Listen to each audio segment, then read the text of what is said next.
TV. Yes, we're still on Edo gubernatorial election. Right now, I have someone very special that will be telling us more of this election in Edo State. He is the former Speaker, Edo State House of Assembly. So it's so good to have you here now. Thank you very much. So can we have a bit of your profile, please? Well, I remain Right Honorable Festus Ebea, former Speaker, Edo State House of Assembly.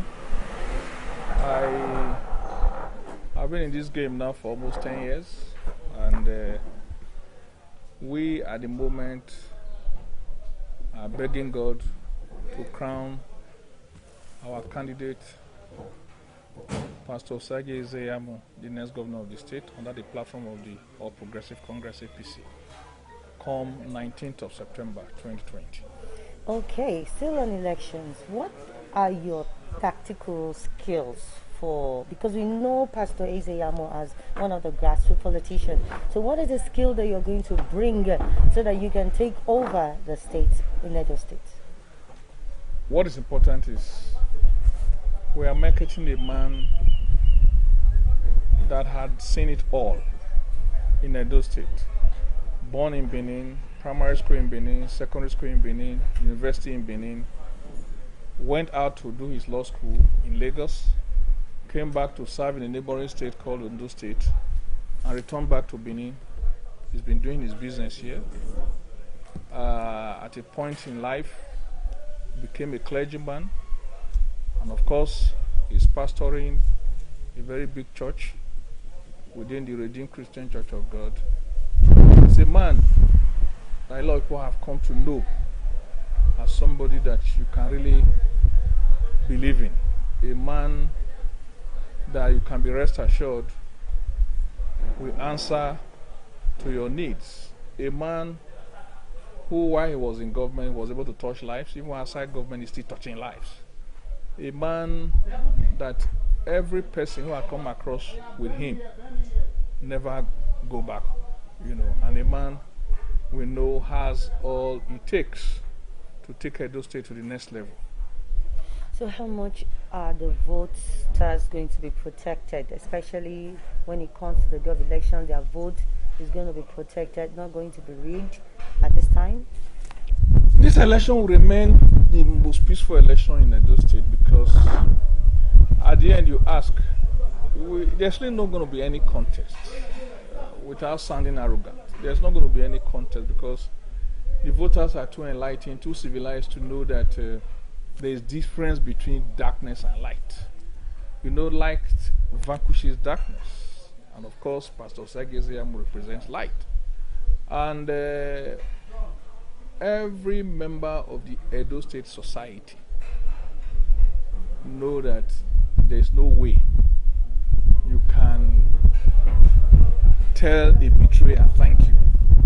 A betrayer must be punished for his sins.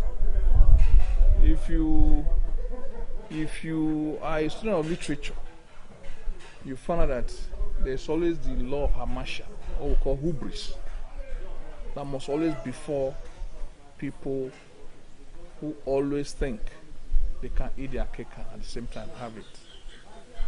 There's not going to be contest because Edo State people, they know where to put their votes.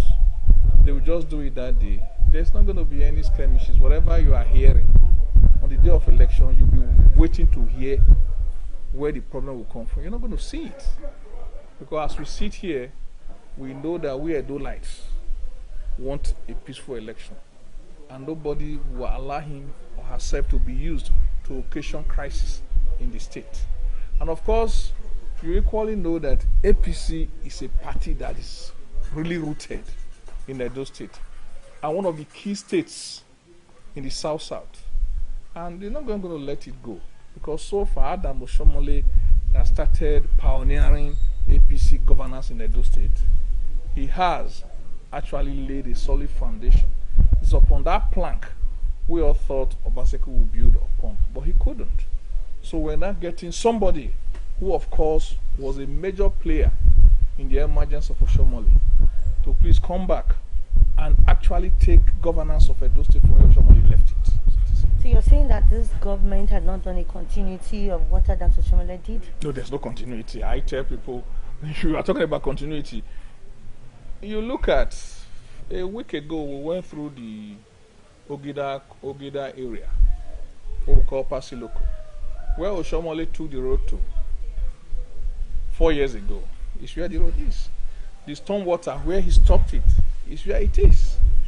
Most of the schools, the red roof infrastructure, the occasion during his time, they have not passed that stage. You understand what I'm saying? Nothing had been added. Then you will not take a full sectoral analysis of the government. Is it in the area of education? Because of education, I carried the law, shut down. The lecturers are the workers, they are old, by 11 months, 12 months now. Most of the secondary schools, I can tell you, all the schools outside the main 3 local governments within the metropolitan Benin City, they are suffering serious dearth of teachers. I'm an Ishaman from Ubiaja. The St. John Bosco's College in Ubiaja has only 2 teachers. Obiaza, Miss Secondary School in Ubiaja has 2 teachers. Udakwa Secondary School in Ubiaja is shut down for lack of teachers. Emu Grammar School has a teacher. And so on and so forth. That is under education. And I can equally tell you, to under education, no employment of teachers had been done. Then you take agriculture. It will interest you to know that we have Agbede rice. Agbede is in Edo State. We have Epuma rice. Epuma is in Edo State. And of course we have Ilushi rice. Ilushi is in Edo State. None of these locations can farm rice to sustain, the general needs of Edo. What am I saying?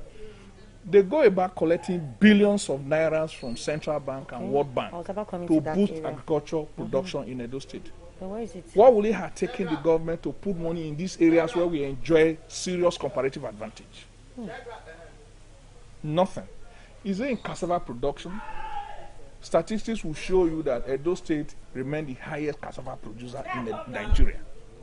But you go and check how many people are being aided to go into serious commercial farming in cassava area. Because there was a protest sometime ago. And of course, the College of Agriculture Igboria is shut down by the same Obaseki. Then you finish, you come back to pure infrastructural development. There's nowhere a road is being tarred outside some streets where he's making jokes in the name of tarring roads. You tar a road, after some time rain falls, you begin to pull up the bitumen. You understand? You make roads without stone base. You understand?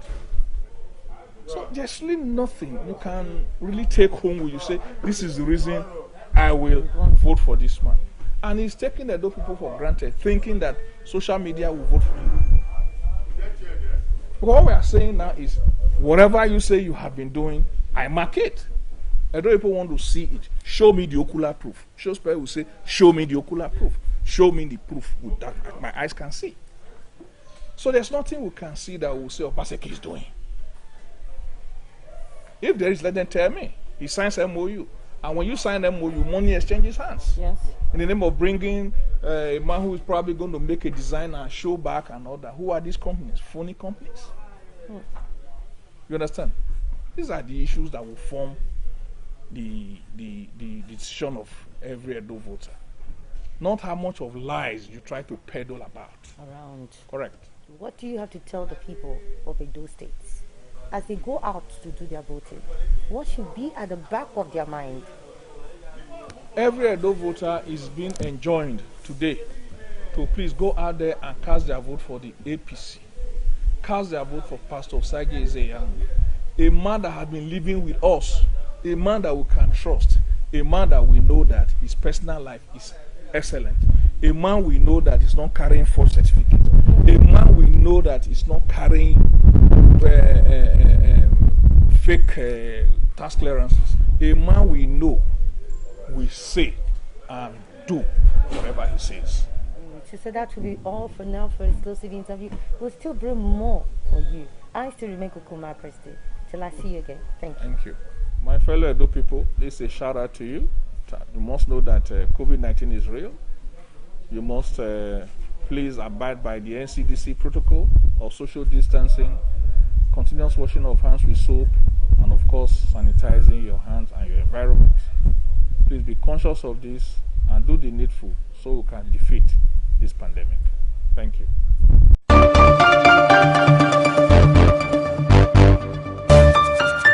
Coco Africa TV.